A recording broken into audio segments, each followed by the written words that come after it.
America में काम करने वाले इंडियंस के लिए टैक्स रिफंड का मतलब सिर्फ रिफंड नहीं होता। कई फैमिलीज के लिए ये साल के अंतिम में मिलने वाला एक बड़ा फाइनेंशियल रिलीफ भी होता है।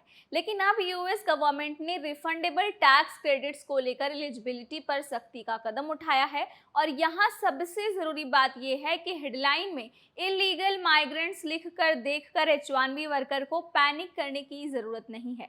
सवाल ये है कि आखिर नया रूल किसे टारगेट करता है और लीगल इमिग्रेंट्स खास करके इंडियन H1B वर्कर पर इसका क्या असर हो सकता है। तो बने रहिए वीडियो के एंड तक। आज के इस वीडियो में ये सारी चीजें आपको डिटेल में समझाऊंगी। हाय, मेरा नाम है दामिनी सिंह और आप देख रहे हैं एनबीटी टिकट। ट्रंप एडमिनिस्ट्रेशन के ट्रेजरी डिपार्टमेंट और आईआरएस ने ऐसे प्रपोज्ड रूल जारी किए हैं जिनका मकसद अनडॉक्यूमेंटेड इमिग्रेंट्स और कुछ अदर नॉन क्वालिफाइड एलियंस को 4 फेडरल रिफंडेबल टैक्स क्रेडिट के रिफंडेबल पोर्शन से रोकना है। आसान भाषा में भी इसे समझाती हूँ। टैक्स क्रेडिट का एक हिस्सा आपकी टैक्स लायबिलिटी को कम करता है, लेकिन रिफंडेबल क्रेडिट का हिस्सा एक ऐसा हिस्सा हो सकता है जिसमें आपकी टैक्स लायबिलिटी जीरो होने के बाद भी एलिजिबल व्यक्ति को पैसा वापस मिल सकता है। अब गवर्नमेंट के इस रिफंडेबल हिस्से की एलिजिबिलिटी को लेकर ज्यादा सख्ती करना चाहती है।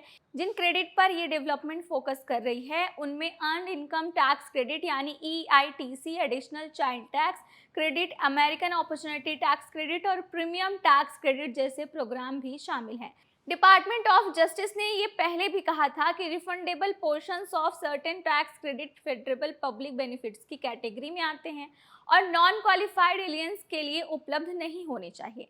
अब इंडियन H1B के लिए सबसे इंपॉर्टेंट बात यह है कि H1B वीजा होल्डर को सिर्फ फॉरेन वर्कर की वजह से ऑटोमेटिकली इलीगल माइग्रेंट नहीं माना जाता। अगर आप वैलिड H1B स्टेटस में हैं और एप्लीकेबल टैक्स या इमिग्रेंट रिक्वायरमेंट्स पूरी करते हैं तो आपकी सिचुएशन अनडॉक्यूमेंटेड इमिग्रेंट से अलग हो सकती है। इसलिए इस हेडलाइन को देखकर ये अज्यूम करना सही नहीं होगा कि हर इंडियन H1B का टैक्स रिफंड बंद होने वाला है।